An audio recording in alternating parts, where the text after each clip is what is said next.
Hello, everyone. I hope everyone is having a fantastic day. Thank you all for joining us for this next episode of the Upskill HR series, connecting the dots between your HR system strategy and strategic HR, presented by Human Resources Today and sponsored by GoCo.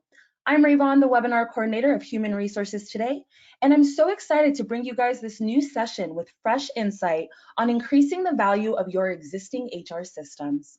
I'm really looking forward to talking today with Stacey Harris and what I'm sure will be a fascinating and amusing conversation. Also, this webinar is Sherman HRCI approved. All attendees that stay for at least 50 minutes will receive an email with the activity IDs within 24 hours. You will be receiving those within 48 hours just so I can get everything all situated for you guys. Lastly, we are recording today's session, so if you guys do miss anything or you guys would like to share this with anybody, you will also receive the slides and the recording within 48 hours as well. We're going to go ahead and send the landing page link to the chat box right now. Alrighty, before we go any further, I do want to thank GoCo for sponsoring this webinar and helping us to make it happen. If you can back up one slide, thank you. GoCo's mission is to help small businesses spend less time on manual, painful, and complex HR tasks so they can focus on growing happier, more productive teams. By doing so, they empower companies to focus on their own employees and mission.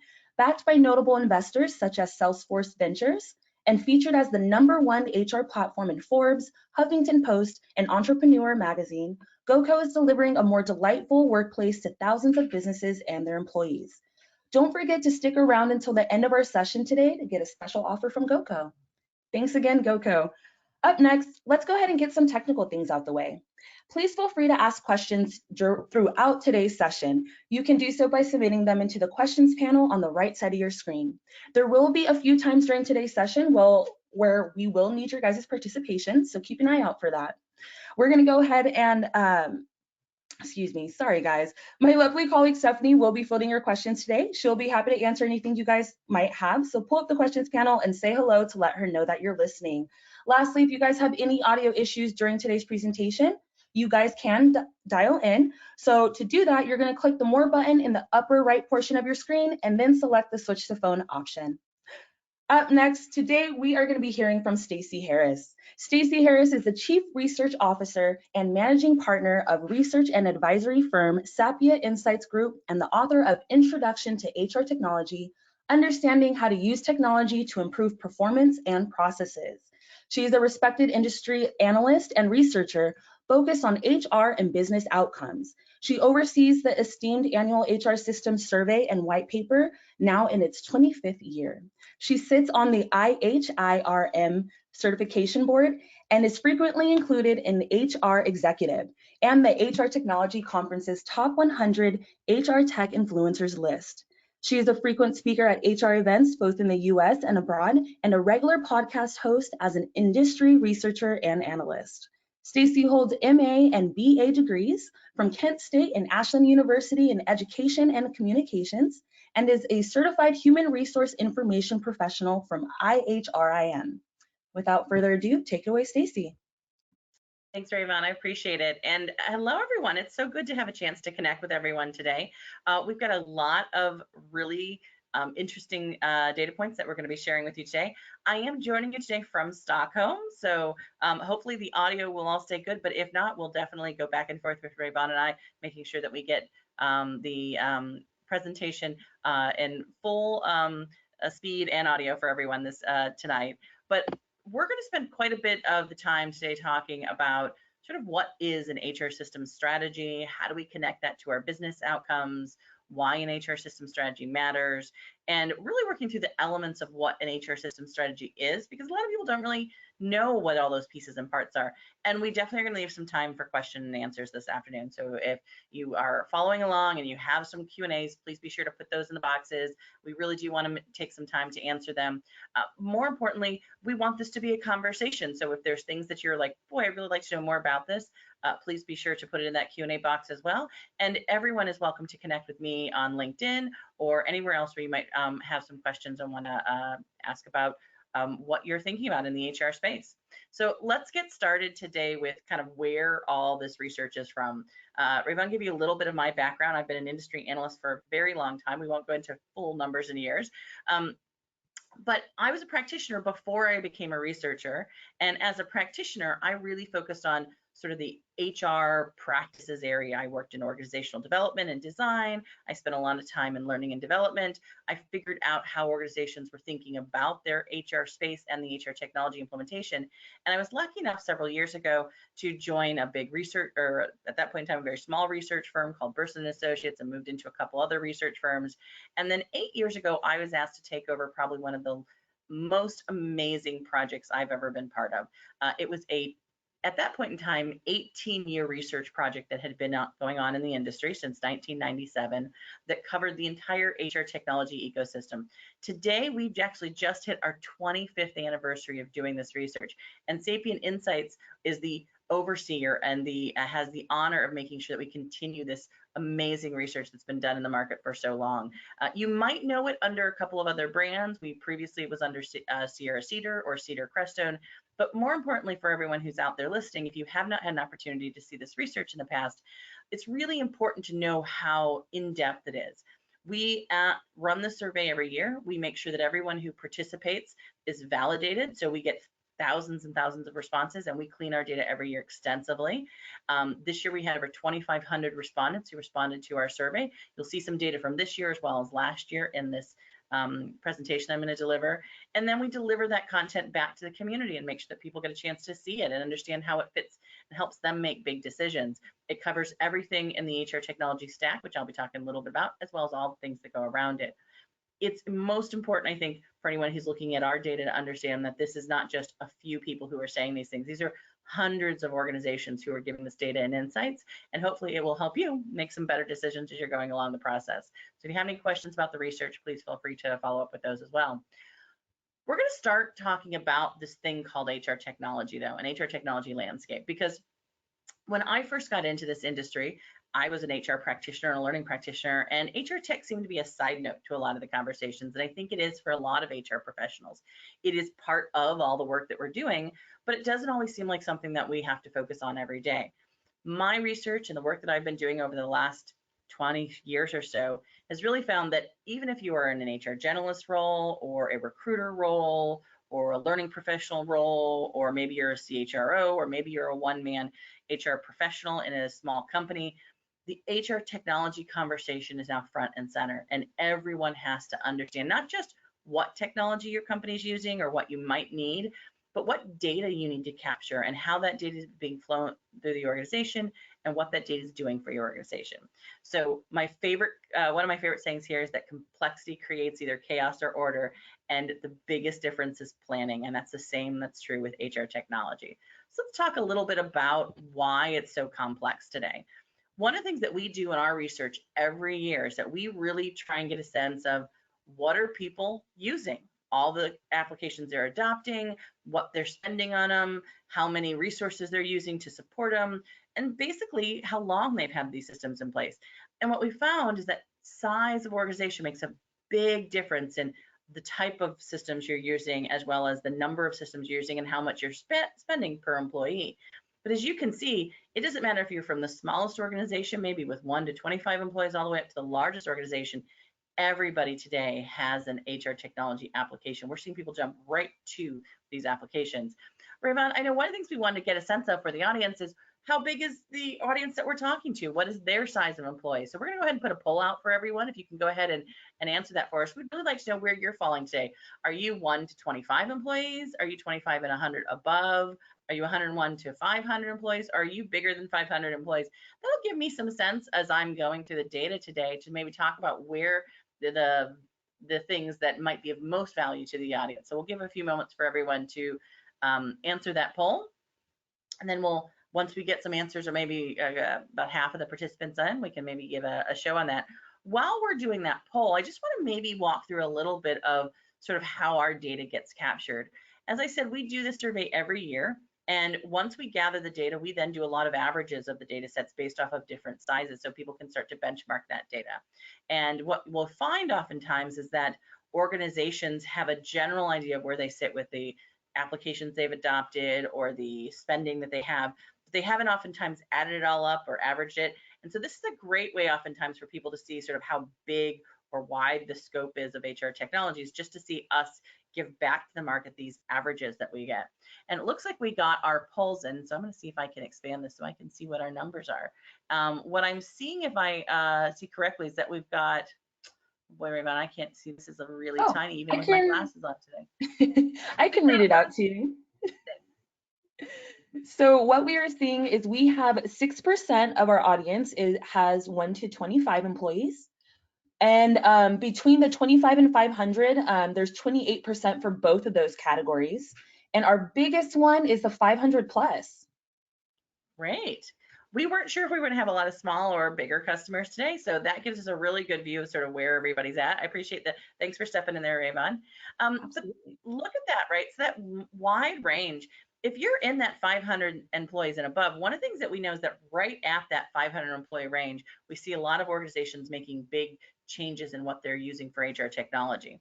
And the most important thing about this chart, which is a little overwhelming, and we'll get into some other conversations as we get deeper, but is to just realize that no matter where you sit in the size of employee range, or whether you're a global or non-global organization, or whether you're an organization that has multi-state or single state employees, everyone is using multiple sets of HR technology.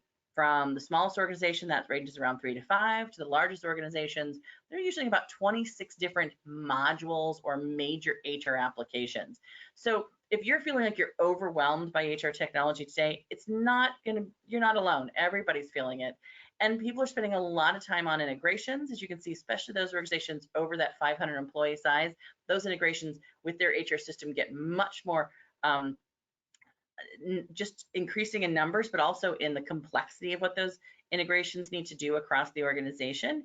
And then you obviously are spending more and more money as you move upscale. Now, as you move up, you also get a bit of a break in size, but you're still spending a large amount of resources and funding on these HR technology environments. In some cases, we're seeing that some of the biggest budgets in the organizations, especially for smaller organizations. So let's take a look and take a step back after this. We can always come back to this from a benchmarking conversation at what is this whole world of HR technology, right? One of the things that we do every year is we ask a series of questions about various vendors or organizations are leveraging their applications. And we ask that of about 250 vendors. And that's really just probably a quarter of the number of vendors that are across the entire market, right? We ask that across 56 HR applications, and we get over 5,000 responses every year and write-ins just to talk about sort of what people perceive as their user experience and vendor satisfaction and their approach for adopting these HR technologies. One of the things that we've done over the 25 years that we've been doing the research is we've created basically a visual of what we call the HR systems adoption blueprint. And we'll talk a little bit more about this in depth as we go into the presentation a little bit more. But I really want you to sort of take in this picture of the fact that no HR technology sort of platform is going to be able to answer all of these categories of needs and processes for organizations. What we found that there's a lot of organizations who have a lot of core HR service delivery in the same applications, but you might need some different technologies for time and attendance or absence or talent management solutions, or you might really need to think differently about your analytics platforms or even the emerging technologies that are coming into the market. And you always have to sort of wrap that with all of the applications and the really important enterprise tools that you need to sort of wrap around your HR technology to make sure that it's going to work inside your environment. We'll talk about each of these layers, but it's just important, I think, sometimes to just kind of put some categories around all of this, because otherwise it can feel very overwhelming. The other thing that we look at every year is, do you have an enterprise HR system strategy? It feels like, boy, I know I have a process. I need to automate it. I need to jump right into buying a system because I have this really big pain point right now. But one of the things that we find year over year over year is that organizations who have an enterprise HR system strategy not overachieve better outcomes, but they also achieve more cohesion in their overall HR technology environments. We see about 54% of organizations today who tell us that they have an enterprise HR system strategy. Not a bad number, more than half of the market. And about 19% say they have one in development. And that's Changes a little bit for small businesses versus large businesses, but we're seeing even the smallest organizations saying, look, I've got to think about a strategy. But one of the things we always make of a note is that it's not just whether you have an HR system strategy, because a lot of people put one in place when they buy their first core HRMS or their larger payroll or do a big transformation. It's about whether or not you've updated that HR system strategy regularly. That's the thing that seems to correlate with better business outcomes. And only about 39% of organizations in the data set this year have what we would call a regularly updated HR system strategy, something that's been reviewed in the last 18 months. And that's one of the things that we find make a big difference for a lot of organizations is they're like, well, we kind of know why we bought that system and we sort of know what we're doing with maybe the next system that we're going to buy.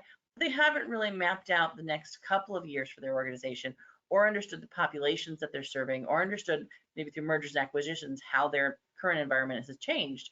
And so a really good rule of thumb is to understand that you probably need to assess any HR system strategy they have at least every 12 to 18 months inside your organization for what's changed and how you might want to think differently about what is happening. If any of us have been around for the last several years, we know that business plans are now changing on almost a 6-month basis. So you really can't assume that any strategy that you built maybe 3 or 4 years ago is still probably meeting the needs you have of your business today, no matter who you are or what size of organization you are. Now, one of the other things that's really important, I wanted to give it to you right up front because I'm one of these people who like hate to wait to the end of the presentation for the punchline, right? Like, look, most important thing is, can I build a business case for putting in place a big HR system strategy? And the short answer is yes. And I told you when we were putting this presentation together and in the objectives that you would understand how we're going to connect those dots between your HR system strategy and your business outcomes, because that's really what all of this is about. We're trying to ensure that we can invest wisely, ensure that we're achieving not just sort of the business outcomes that mean about growth and market share, but also the business outcomes that we might have around our employee experience or the outcome we want to achieve for the talent that we want to have within the organization. All of those are critical outcomes that we want to achieve. And what we find in our data, and again, this is not just a one-time survey, this is a survey that's been done for 25 years, so just keep that in mind. And it wasn't like we went out saying, oh, we know that an HR system is going to make a difference. Our survey is what we call exploratory, which means that when we go out, we just ask a series of questions and then we kind of see where that data falls. And every year for the last 10 years that I've been part of this research, and every year prior to that, the couple of things that we've seen happen with those organizations who have that regularly updated HR system strategy, not just a single one, but a regularly updated one, they definitely are seen as more likely to be seen as strategic HR partners for their organizations. Because we ask every year, is your HR function viewed as a strategic HR partner? And the short answer is that oftentimes that's a no. About 46% of organizations in the market only feel that they are seen as a strategic HR business partner to their businesses. And what we found is that if you add things like having a enterprise HR system strategy that's regularly updated, you're almost 15 to 20% more likely to say that you're viewed as a strategic HR partner. And that seems like maybe just a little bit, but that's a huge impact when I show you how that impacts other outcomes in the data sets that we analyze every year. And just being a compliance-driven HR function versus a strategic HR function has a major difference in what your HR function can accomplish inside the organization and the outcomes they can achieve. And more importantly, what kind of experience you can create for your employees and the connection of the business and the employee outcomes that you're trying to achieve. All of that is tied to whether or not you're viewed as a strategic HR partner. One of the other things we ask every year is about whether or not you're actually using this HR technology to do important things in your organization. We start out with, is it replacing paper-based processes? Is it being used for compliance and regulation reporting? And all that's about 80, 70%. What's generally not at high levels is whether or not you're using your HR technology to influence business decision or to, more importantly, maybe inform the company's strategy. And that's a really hard conversation because we're like, well, how often is my HRMS used to influence a business decision? Well, if your business decisions have a human component to them, a workforce component to them, it should really be that answer is on a regular basis. But with no strategy, only 49% of organizations tell us that they're using their HR systems to inform business decisions that impact employees. If you input a regular updated HR system strategy, that jumps to 75%. Not quite double, but getting there, right? And then if you're an organization, and this is one of my favorite ones, right? That informing the business strategy, and let me just sort of give you an example of this, because you might think, well, what in your HR environment could inform the business strategy? Well, many of you are maybe manufacturing organizations or retail organizations that have to deal with maybe warehouses or locations of where you're going to put some plants. And one of the things that we find is that a lot of those discussions isn't just about where we want to put that plant, maybe where the resources are at from a product perspective, or how we have to ship things in and out of that area, but it's, can we get the talent to work in those areas? I know when I worked in retail, we had big decisions to make about where we were putting our distribution warehouses. And it was great to say we were going to put them in certain regions because we wanted to get the trucks back and forth from those areas. But if we couldn't hire the talent in those areas, they became much more expensive because we had to ship people in, or we had to increase our salaries. So really thinking a little bit more strategically about what resources you have available inside your company, what resources you might have available outside the organization from a workforce planning perspective, can have a huge impact on something like where you put a warehouse, a distribution center, what business areas you might go into, what drug modifications or testing you might do. And those seem like, boy, how am I in the HR function going to make sure that I'm tying into those conversations? Well, the most important thing that we find is that you really need to know what your business is trying to achieve. Those outcome conversations are critical. And one of the things that we see coming up again, time and time again right now, around what is it that our businesses are trying to achieve, is this conversation about environmental, social, and governance connections. So you might hear it called as ESG, it might be called social responsibility or corporate responsibility in your organization. It's a lot of different names kind of being thrown around. But the broader term that we're starting to see come out in the market, I actually was just talking to a company today who does ESG compliance tracking, is environmental, social, and governance connections. And this is sort of being positioned by the World Health Organization, it's being positioned by the World Economic Forum, it's being positioned across sort of different regions and countries as sort of the metrics that we're starting to pull together that public-based organizations, but even private-based organizations are starting to measure themselves on when it comes to things that are either community and social, like our carbon metrics that all of us are aware of, or governance, like fair wages and transparency that we're starting to see, at least in the European-based market and even in the US market, become a big conversation. Many of you might actually be in HR functions right now where you have to now put forward the transparent compensation in your job requisitions. And then we're also seeing things like sustainability and environment issues sort of showing up in these conversations.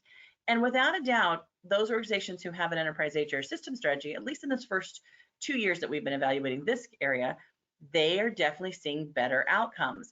We're seeing that those organizations who have an HR system strategy are more likely to have best practices versus reactive, and just the ability to have access to career and development. That's a big part of the community or social component of some of these ESG metrics. We're seeing that organizations who have an HR system strategy are 76% more likely to be transformative versus reactive, and whether or not they have fair wage gaps and know what those fair wage gaps are. Again, huge part of trust and governance in sort of a lot of ESG data communities. And something that may not seem like it ties, like greenhouse gas emissions and carbon neutrality. Everyone's talking about it right now, right? But those who have an enterprise HR system strategy are 28% more likely to be have transformative processes in how they manage things like what we would consider sustainability metrics inside of our organization. Again, the ability to be able to educate, the ability to be able to make sure that you're communicating with your organization. All of that ties back to, it's not a causation model, but definitely a correlation, which means that these two things seem to be often in the same area.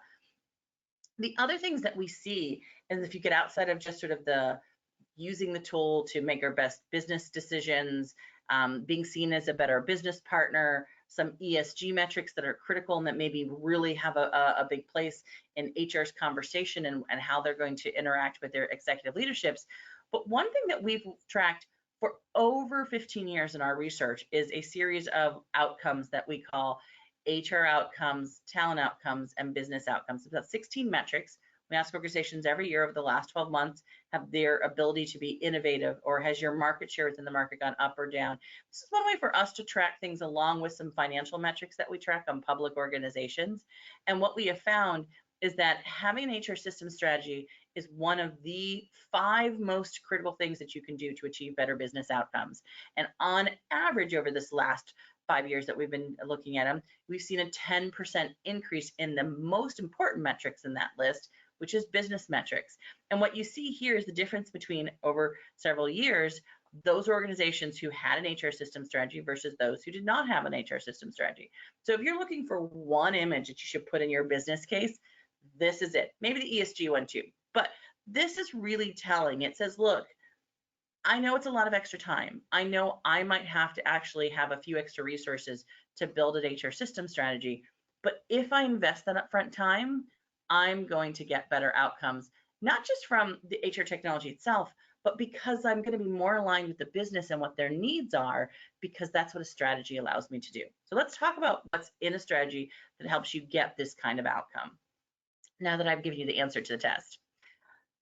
The most important thing to know about the elements of an HR system strategy, that they're kind of like building blocks. When we do a workshop on this, and every year we always get in the workshop people saying, hey, where's the tool, where's the document that is the HR system strategy? And the short answer is, it's not really a single document. It's more like a process or a journey that you've got to go through.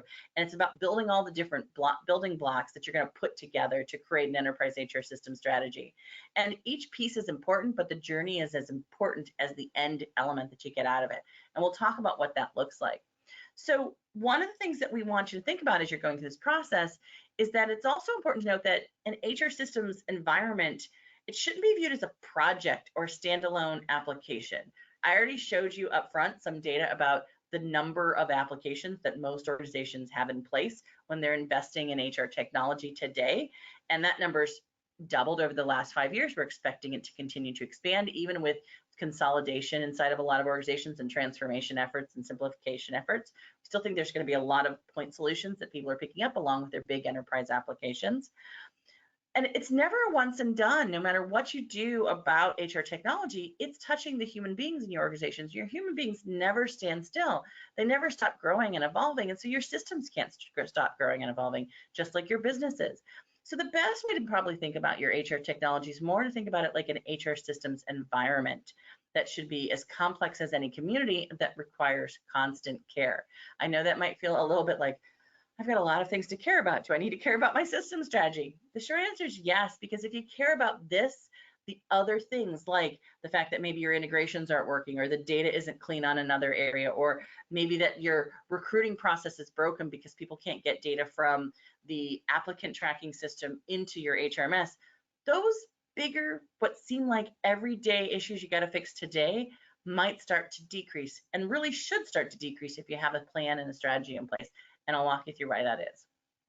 So let's look at the 10 elements of an HR system strategy. And again, depending on who you talk to, some people might have a few different elements added to this, but this comes out of, again, 25 years of us looking at what people are telling us they're putting in their HR system strategy. And I really think that when you look at this, you're going to see that there's really about 5 big areas that are about looking inward, because you've got to know yourself before you can really think about everything else that's going on outside of your business, right? So there's a lot of inward self-reflection, a little bit of navel gazing sometimes, if you want to call it, right? All important stuff.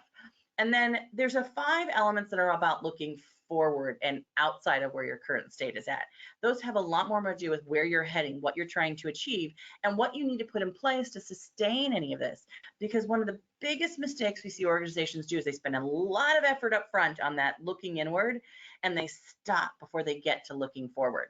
And when you stop before you get to looking forward, then basically you've spent a lot of money and you're not going to get the outcomes you want to achieve.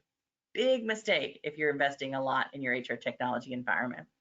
All right, so let's just talk about a couple of them. And please know, I'm going to go through these pretty quickly. I have a book that I'll talk about at the end of the presentation that goes into these more in depth. We have some workshops that go into these more in depth. We're really just hitting the high points because we want to make sure that you get the important components out of this conversation. But let us know if you need some deeper dives on any one of these, because as Rayvon pointed out, the goal is to get you guys started on some of these conversations, but that there's so much more that you could be doing in many cases in all these areas. The first one is this conversation about business mission and drivers. Now, every organization says, well, of course, before I get an HR technology, I think about what my business goal is. But oftentimes we think about it in the sense of a process. I need to improve a recruiting process. I need to improve my performance management process. I need to ensure that I've got people educated or developed or trained inside my organization. So we start with a much lower end conversation. What we find is that a lot of organizations don't go all the way to their executive levels and talk about what they're trying to achieve in the organization. And oftentimes, if you think about what they're trying to achieve in your organization, you might actually shift your thinking about what technology is needed. I had a really great conversation with a group of a manufacturing organization that said, we've been trying to get an HRMS sort of brand new system for the last 5 years. And every time we keep being told that there's not enough resources, not enough money, it's just not top of the priority list. And I asked them, I said, so which of the executives' business initiatives have you tied this HRMS to? So, well, we know we want to improve HR. That's really it. I said, but is that what the initiative that your executives is really driving that's going to have an impact on? And there was silence in the room. And that really is the conversation. Do you know exactly what your executives are saying is the 2 or 3 or 5 big goals they're focused on? It might be revenue generation, it might be market share increase, it might be pivoting to a new business model. And what you want to do is start with that conversation and move downward as to how that's going to feed back into any system decisions you make in your organization. And ultimately, what we find is that should lead to some sort of an outcome, not just we want to increase market share, but to what percent and in what areas and what market share do you want to get? Those kind of conversations have to have an outcome, a metric tied to them. And that makes all the difference besides just increasing versus the percentage, because that tells you if I need to increase market share in a certain area, maybe I need to increase talent in that area, which then means that maybe the talent retention tools are more important than the talent recruiting tools, because we've got a lot of talent, but we don't want to lose them. That gives you a much bigger dialogue about the kind of things you've got to change in your HR environment. The second thing is to understand the culture, the scale, and the scope. I can't tell you how many times we've talked to organizations who have said, well, we knew what we wanted as a feature and functionality list. We put this huge spreadsheet together, all the features and functionalities, and we just went out and sent it to everybody who we thought was in our range. And then we got back all of the demos, and we had to pick the one that's ranked highest on our features and functionalities. But when we really got it in-house, we realized the culture of that system didn't match the culture of what we were doing in our organization. And I know that may seem weird to think that a system has a culture, but it does. Every enterprise application, every system that you're working with is being built by a company with a culture. And sometimes that culture is focused on optimization. Sometimes that culture is focused on moving fast and being innovative. And sometimes that culture is focused on being very risk adverse, which matches very clearly with maybe you're a risk adverse organization. Culture alignment makes such a big difference, we find, particularly when you're thinking about things like service, support, the type of other community events you might want to do within that vendor organization. But before you can talk about the culture of the vendor you're looking at, you got to know what your own culture is. And I often tell people that isn't just the words that are put up on the break room wall. I know I was one of the many people who helped design those pretty little posters that we put up on the wall. HR has to be a little bit of a mirror, and particularly when you're picking HR technology, it's important to say, look, I know we say that these are our values and this is what we're doing, but how we make business decisions really matters when it comes to HR technology. So if we're an organization where business decisions are based off of a spreadsheet all the time, or if we're an organization there, business decisions always include some sort of a relationship between people, that means our technology has to have the capability to collaborate in a relationship manner, or to have a spreadsheet capability to it. Knowing how your organization makes business decisions is a big part of that. The scale and the scope part of this is really understanding who is in your business and what your business is made up of. Multiple functions, understanding whether you have what your workforce demographics are, understanding sort of how large you're going to grow this organization over the next 3 to 5 years, because at least your systems are going to last that long, as you saw in the years that I put forward. Those may seem like a lot of hard questions, but they're just the basics of what you've got to get put in place before you start to think about the technology that you might want to get. And it's really valuable when we talk to a lot of organizations. I did a panel, I don't know, probably about 3 years ago. It was before COVID. It was probably 2019. So 2019, it was up in Toronto. It's for the IREM organization that that I'm on the certification board for, and I had three different organizations who had just implemented new technology on the panel, and I asked every one of them, "What is it you wish you had spent more time on?" Because looking back now, hindsight being 2020, what would you have done differently? Every one of them said they would have spent more time in their strategy. That's good to know. That's what we're talking about here. But there was a lot of commentary about the fact that oftentimes they didn't know they hadn't documented what the real culture of the organization was in that strategy. And they definitely hadn't figured out the scale that they were going to need to have within the 3 to 5 year window. And that really meant that for a couple of them, they'd picked systems that maybe were too small. And for others, they had picked systems that were too big and were more complex than they needed. So really understanding that makes a big difference. All right, let's talk about sort of our next big conversation, which is the current state blueprint. Now, I might just say, you might think of a blueprint, it depends on sort of what blueprint brings up to mind for you, right? But in our conversation, a blueprint is kind of, where are you? What's all the systems you have in place now? If you're a smaller organization, that might be not hard to document. Maybe I've got a core HRMS, maybe you got a payroll system, maybe you got a feedback tool, maybe there's a point solution for recruiting, maybe, like we said, 1 to 5 systems. If you're one of those organizations that are 500 and above or 5,000 and above, you have 26 or 27 systems. And it's not just the system. I'm always telling people, it's understanding what is that system, who's the vendor who owns it, understanding when it was purchased, whether it's on the most current release or not, because if you're an on-demand or if you're in a payroll or in a on-premise or a SaaS environment, you might have different versions of that. Also understanding where the data is flowing from one area to another. I know this sounds like, boy, it's a lot of work. You're talking about flowcharts and spreadsheets, and this is probably one of the hardest parts we work with organizations on every year, is just getting a handle around what's currently in their environment. And that doesn't mean just our current big systems that we've bought, but all those shadow systems that other people have bought. We know your sales department has bought their own learning system. You know it. You know that your warehousing division has bought some sort of a safety program that has to feed into HR, right? You know that maybe your executives have a diversity, equity, inclusion tool that they're using that needs to be rolled into your data set, right?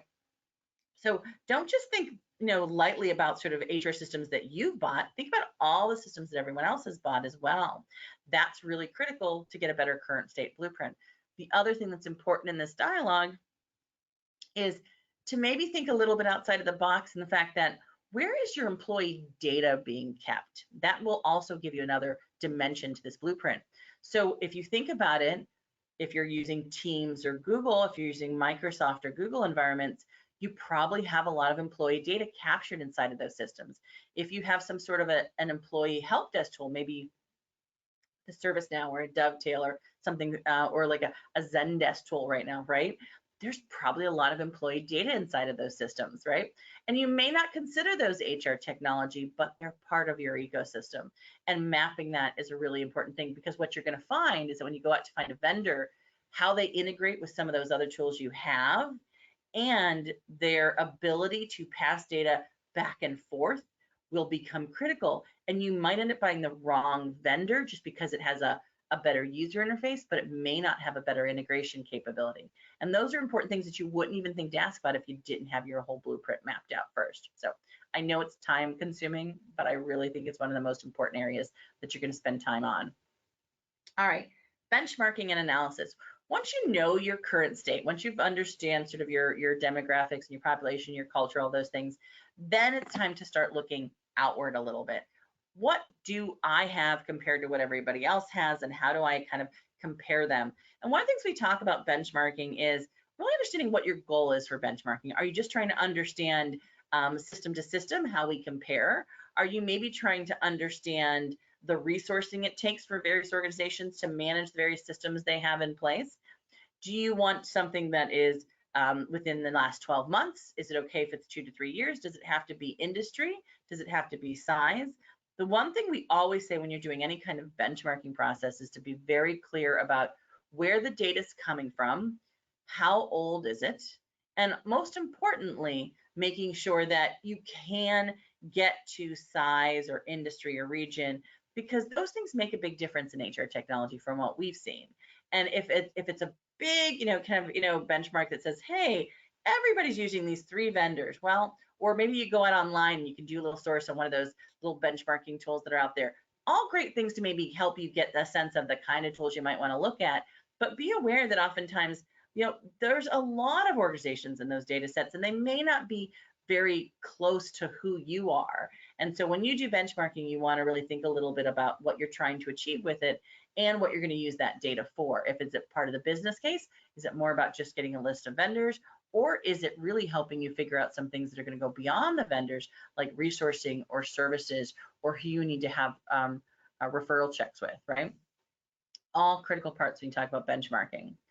The next thing we say everyone should really have inside of their benchmarking conversation is that you're not just thinking in terms of best practices. It's one of those things we hear all the time in the market is I want to be best practice. And a lot of the SaaS HR technologies is built on the idea that they've kind of built in best practices. We always tell people it's really important when you're doing HR technology, particularly new SaaS technology, to not try and take your HR process and map it to every technology, but to look at that technology and see what they've put in place first. But here's one of the things that we found is that now that we're in a market where about 80% of the vendors who are in the market today have about 80% parity in all the applications that they're offering, particularly at a core HR level or a payroll level, right? You're going to find that most of the vendors have a lot of the same things when you go out there looking. It's really important to understand what is most important to you and to understand what we would consider not just what's common practices or what is best practice, because maybe one or two large organizations doing it, that might not fit you at your size. One of the things we always tell people is to look at, there's promising practices. Promising practice means a lot of organizations are trying it. There's not really been proof that it's working yet, but it's interesting, it's new, and it might be a good opportunity to flex into innovation. But there are a lot of proven practices out there, and that gets back to that benchmarking conversation. Proven should be proven based off of your size, your region, your industry. It's not just a best practice put out by the top 10% in the market, but by organizations that look and feel more like you, or are maybe doing the kind of innovation you want to do, or have the kind of culture you want to have. It doesn't have to be your size or region, but there has to be something that you're tying to that you want to get out of that benchmark that is more than just the best practice of whatever the top 10% said we're going to do. So just something to think about as you're going through that process. All right. Once you do that, the next step is you have a benchmark, you've got your current state, you've got your strategy, and you understand how you're going to, what the things you're trying to achieve for your organization. Well, then you've got to do a gap analysis. This can be the most difficult part of any enterprise HR system strategy. And ultimately what we find is that a lot of organizations struggle with this, because the gap analysis is, you have to know a little bit about where your future is at too. And ultimately what we find is that a lot of organizations are doing current state to benchmark gap analysis, but they haven't done that future visioning. And this is really important to understand those outcomes, what you're trying to achieve. And oftentimes that gap analysis is going to show you there's this big space in the middle that has no system that can meet your needs. And that's okay. That's part of what the gap analysis process is. And then you start going out and investigating who can help me meet those middle areas. It doesn't mean you have a solution or you come up with a process you're going to put in place. It just means you figure out what's missing. What don't you have in place to achieve the goals you set? That's really what a gap analysis is. It isn't about coming up with the answer at that point in time. Once you really think about where you're heading, it is important to not sort of stop with, okay, we've got this gap analysis. Sometimes you do have to take a look at your current systems and say, how do I know when it's time to start having this conversation about a new system? And so we've thrown a couple of signals in here about, like, what are the things people generally will hear when it's time to start thinking about new technologies. It's really surprising how many times organizations will run a gap analysis and find that their current systems actually have everything they need. They're just not using it to its full performance level, especially if you've done a really good job of of figuring out your outcomes and your cultures and your tools and your current state. I find you have everything you need inside the organization. You just need to do a little bit of reformatting. Well, sometimes you do need new software. And one way to understand if you need new software is to understand a little bit of some of these questions. Is the answer to every question an export, right? Is it mission critical processes that are being completed manually? And there's no way to automate, even if we used all the tools, right? Are your help desk calls increasing versus going down? Again, another dead giveaway that you've got some system issues going on. Our business leaders don't have the data or reports they need to make decisions. Again, if your business leaders are looking to you and you're not able to answer their requests, a big giveaway that maybe you don't have the systems in place. But the first step is to look, have we turned everything on? Have we updated everything? Have we put in place all the connections, the integrations that we could? And if you can't do all that and you still have these questions, it's time to start looking at new technology. And that's the next process that you really want to look into, right? Is that what is the future state blueprint?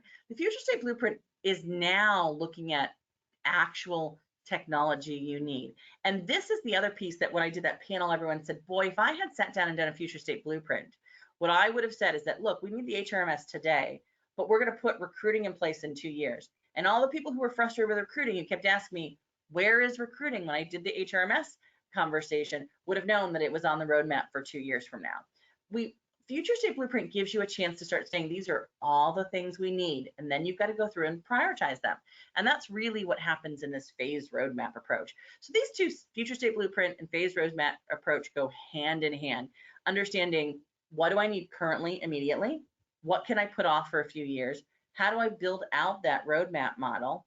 And more importantly, as I'm going through this process, how am I making the business case for the timeline I'm putting together and the blueprint that I'm putting out as a future state roadmap? If you can't, again, go back to the things that we just talked about, the outcomes, the gaps, the best, or the promising practices, or the unique individual things that are important to us, then it shouldn't just be about replacing a system because we feel it needs to be replaced, or just improving a process. It has to go all the way back to those things we talked about. That's when you see these really amazing transformations happen inside of organizations, and people get behind the work you're doing because they know you're putting a lot of thought behind it. All right, last couple items on this list, and then we're going to get down to some questions here, is governance and change management. Okay, I'm not going to spend nearly enough time on governance and change management. If you want to know more about this, read our research. But here's the thing that I'm going to tell you, point blank. If you don't invest in change management, and not just project-based change management where, we're going to do a kickoff and we're going to do some awards in the middle, and then we're going to say, okay, we're done, and everybody gets a pat on the back, and then we move on to the next project.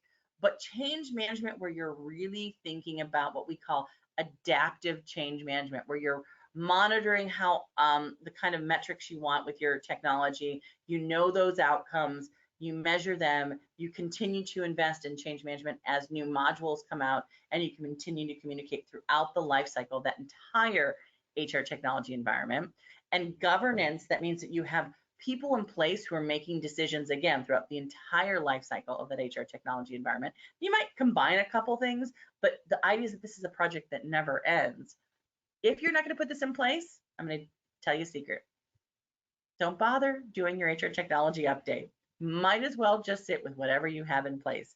Because one of the things that we see in our data is if you don't invest in this change management effort and governance to monitor it, you don't get the outcomes you plan to achieve.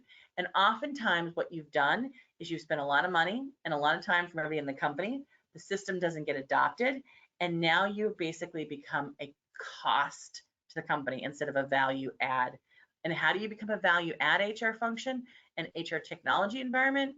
Simply by putting in place governance and change management. I know it's a bit of a broken record. I know for small businesses, you're like, well, how do I do change management? I promise you there are ways to do it that are critical and will allow you to do adaptive change management even with your small functions, and it is absolutely necessary. We look at it really as a culture of adaptive change management that has really 3 big buckets. You anticipate, we've done a lot of anticipating already with the work that we've done. You anticipate what your employees, your stakeholders are going to be needing from this process and this change. You need to think really clearly about adopting that technology. What does adoption look like? It's not just rolling it out, it's how often it gets used, what gets put into it, where is that data going, how do I clean that data, and then adapting.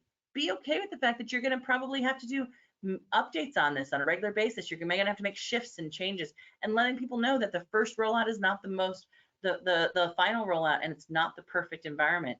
Those kind of conversations let people know that it's authentic, that you know what you're doing, that you understand the impact you're having on their lives. Those are critical conversations to have. All right. We have a couple of data points in here about who participates in HR technology selection process.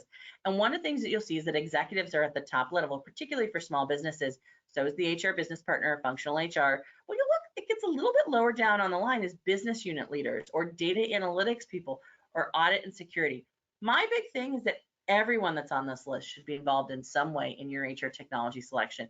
If you don't have someone representing one of these functions in your HR technology selection, even if you're a small company, you probably should go looking for them, because if you get to the end of the process and audit and security is a last step and you haven't thought about that at the beginning, you're probably going to end up with a lot more challenges getting that system through the environment that you need it to. Same thing with business unit leaders. If you've included executives, but you haven't included someone who's on the ground who has to get the reports up to those executives, you may be missing really critical elements of your process. The other thing that we do see, particularly for small businesses, is that having someone support you, whether that's a broker, a third-party resource, oftentimes makes a big difference in the outcomes you're going to achieve. Most organizations try and do it alone, just their internal employees, plus they have usually a vendor. And one of the things we tell people is that if you're going to use external resources, oftentimes it's not just to guide you through the process. Sometimes it's to backfill you. Let them be the person who runs payroll this month, or let them be the person who is answering the phones for your employee relation conversations, and you step out and do the hard work of doing the project because you're the one that's going to live with that system. I recommend, very importantly, to not let a vendor or a third party pick your systems for you or manage your project without you being involved. We see that happen all the time, and it's really a big mistake because you're too busy running your day-to-day business. Pull those vendors in to do your day-to-day business so you can be involved in the system selection. All right, I'm going to wrap up here with a couple of last-minute items.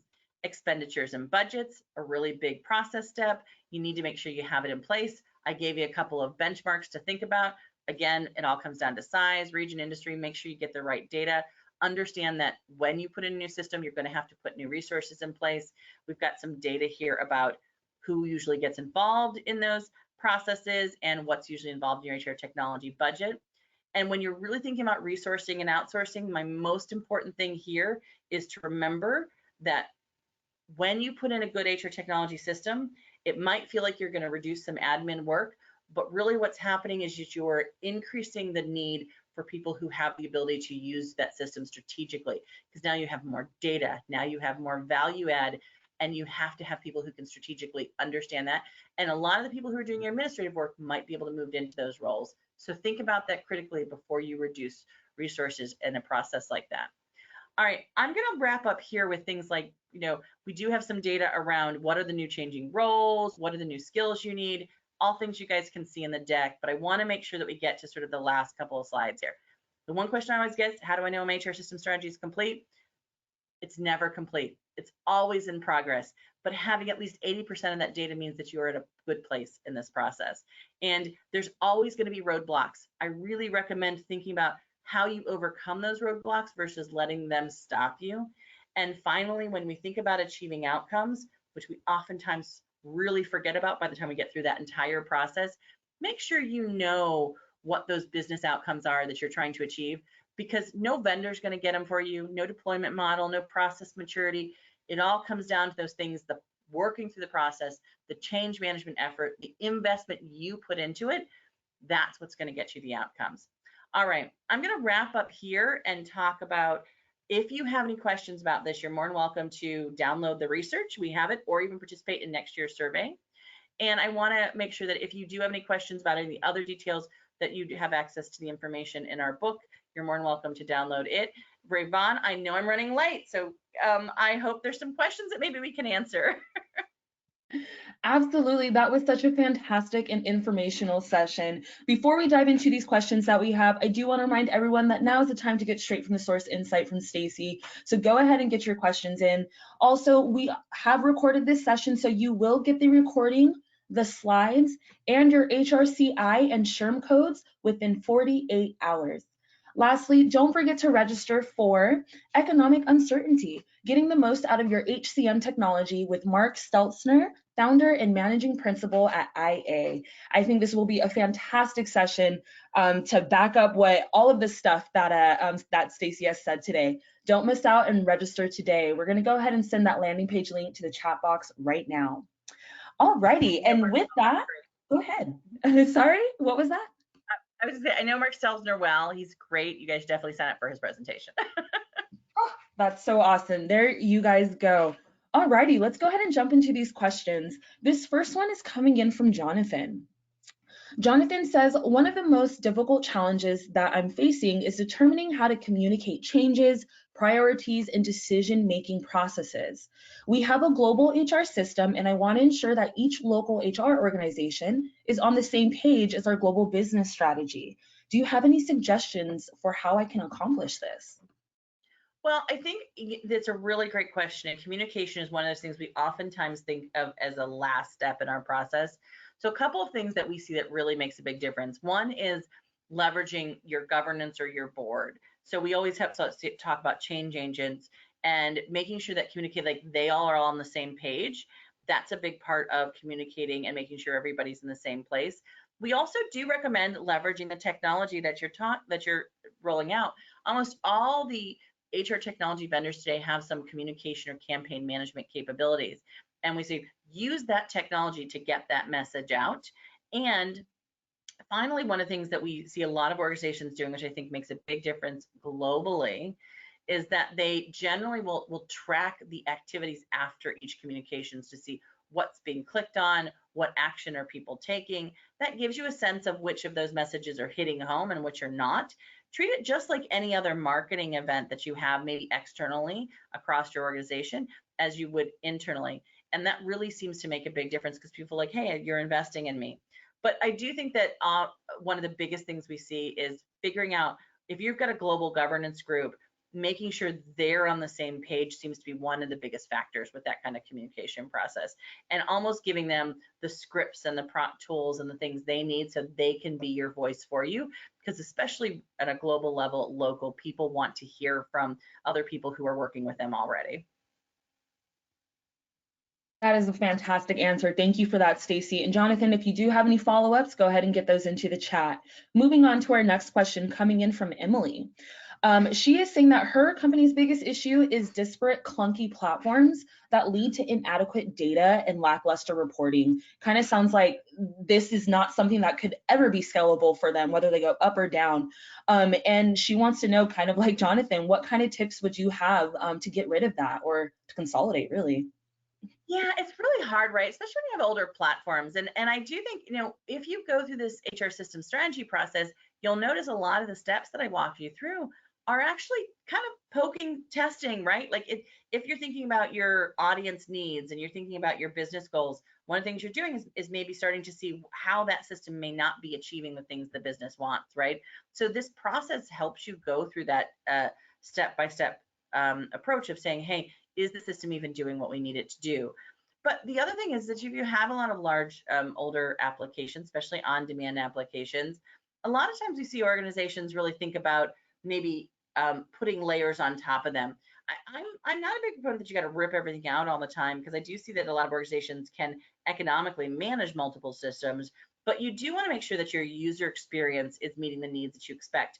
And to do that, oftentimes organizations have to find maybe a front end solution to improve that process. We're seeing a lot of organizations use maybe their help desk solutions like a ServiceNow or a Zendesk to do something like that, or they've created a portal technology to do that. Not the most efficient sometimes, but definitely creates a better user experience. So I think the short answer is try and go through the process that we just laid out, and you might find that you actually create a business case pretty quickly that it's time to sort of upgrade your technology. And if you go through that process and you still feel like, well, this technology is meeting our needs and at the cost and the budget we have, then one of the things you might want to think about is what could we put on top of that technology to create a different experience for everybody. Those are the two things that we've seen that work for most organizations. What a fantastic answer to help us close out today's session. Before we go, I do want to take this opportunity to talk about GoCo's offer. So we can go over to that next slide. If you guys are interested in learning more about our sponsor GoCo, you guys can grab a cup of coffee with them, with one of their experts, and have a chat. Book and complete your consultation in the next 2 weeks, and they'll send you a $10 Starbucks gift card. Thanks for that offer, GoCo.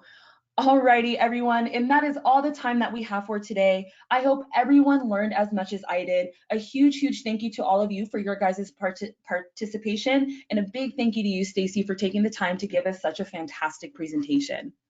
Yeah, definitely. I didn't mean to go off of the latte picture. It looked really yummy. I was like, that makes me kind of hungry tonight. But yeah, if anybody has any additional questions, feel free to contact me, reach out to me on LinkedIn. Really hope that this was helpful for everyone. Like I said, we just touched on the tip of a lot of topics, but hopefully gives them a process they can go through. Absolutely. And with that, I hope you guys have a fantastic Tuesday and enjoy the rest of your week. Thanks, everyone. Bye.